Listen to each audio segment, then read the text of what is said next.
Исәнмесез, эфирда яңалыклар чыгарылышы, студияда Лилия Гатина, Гатаба койбір темалар турында. Сентябрьнең беренче шимбәсе бакчачы көне, мул уңыш алуның сыры нидә? Торакчыларны көтеп тормаганнар, 16-нчы комплекста яшәүчеләр подъездда ремонтны үз көчләре белән башкара.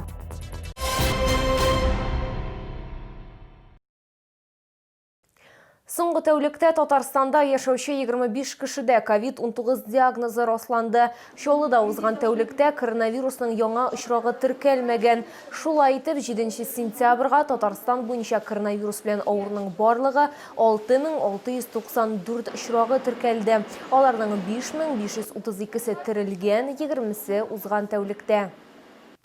Бейік Ватан соғышы темасына қағылған бүтін Россия күләмендә ұйыштырыла тұрған тарихи диктант үтті. Чаллыда ул 11 майданчықта узды. 15-ші мәктәптә безнең төшерү төркемедә булды. Ел сайын үткәрелә торган җиңү диктанты көндезге сәгать 2-дә башланды. Катнашучылар саны күбрәк булсын өчен бу чара дәресләрдән соң үткәрелде. Иң элек музейда экскурсия оештырылды һәм сугыш турында фильм күрсәтелде. Диктант язу өчен 45 минут бирелде. Пандемия шартларында чикләүләр кертелде. Уменьшилось количество участников, расширился масштаб помещений. Да, мы не только в одной рекреации, мы заняли несколько этажей, потому что нужно определенное пространство. 15-нче мәктәптә диктантны 111 кеше язды. Катнашучылар арасында олылар да бар иде. 15-нче мәктәпне тамамлаучыларның берсе, күп тапкырлар Дакар чемпионы, КамАЗ мастер төркеме җитәкчесе Владимир Чагин да үзенең белемнәрен тикшереп карады. Были, конечно, такие вопросы, на которые пришлось долго подумать. Не знаю, правильно ли ответил, но тем не менее я рад, что поучаствовал.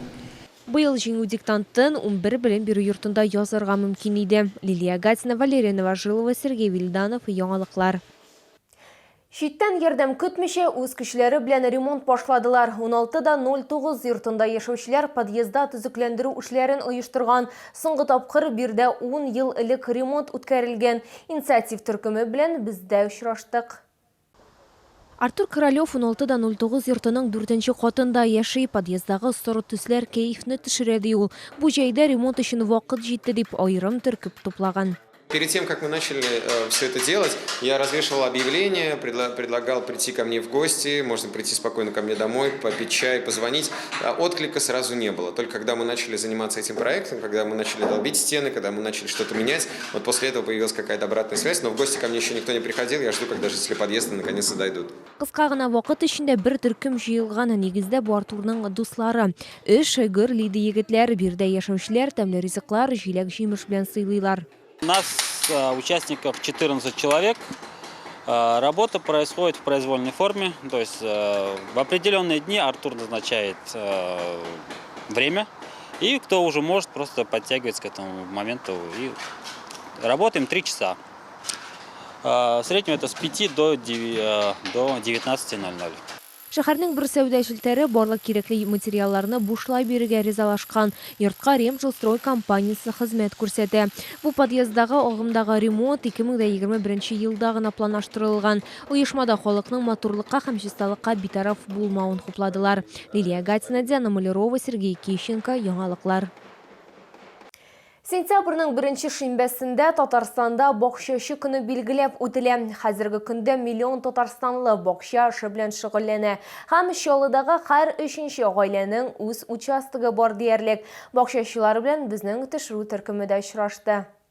Вот огурцов у меня посажено 4 корня всего. У меня вся улица, у нас улица 4 дома. Вся улицу я снабжаю огурцами. Светлана Каденко пенсионер, ире белән Летичек бакчачылык ширкәтенә 2 ел элек күченгән. Яңадан йорт күтәренгән, мунча салганнар һәм үсентеләр өчен җир ясаганнар. Помидорлар, кыярлар, борыч, күп төрле чәчәкләр һәм үсемлекләр бай уңыш белән сөендерә. Бакчачы сүзенә караганда, моның өчен һәрбер үсемлеккә, яшелчәгә, җиләк җимешкә аерым тәрбия кирәк. Я их черенкую, чтобы не потерять сорт. Сохраняю всю зиму, весной опять высаживаю. И стараюсь выписывать профессиональные семена у проверенных продавцов. Все и овощи профессионально покупаю, поэтому урожай бывает всегда хороший. Лицейчик бакчачылык ширкәте 1977 елда барлыкка килә. Рәис сүзләренә караганда, ул җитәкчелек иткән 10 ел эчендә өстәмә трансформаторлар куелган, автобус тукталышы төзелгән, су өчен тузган торбалар алыштырылган, өлешчә юллар төзекләндерелгән, мөмкинлекләре шикләнгән кешеләр өчен дә уңайлыклар турында онытмаганнар, әмма хәл ителмәгән мәсьәләләр дә бар. У нас, конечно, там вот когда собираются все в садах, выходные дни, электричества, естественно, не хватает.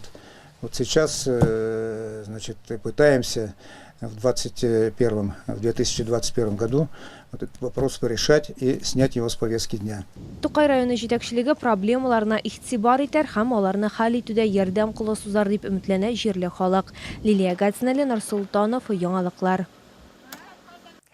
Бу сезгә җиткерәсез соңгы мәгълүматыбыз иде. Мин Лилия Гатина сезнең белән сау булашам. Исән-имин булыгыз.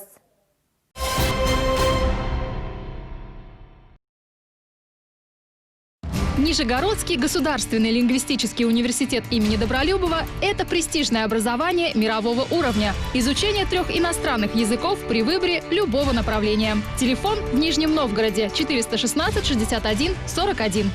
Качественная диагностика и эффективное лечение аденомы, простатита, эректильной дисфункции. Высококвалифицированные урологи. Клиника Урамед. Звоните 49 22 10. Компания «Стройснабрегион» предлагает газобетон, железобетонные изделия, кирпич. «Стройснабрегион» – надежный партнер в строительстве. Телефон в Набережных Челнах 75 00 65.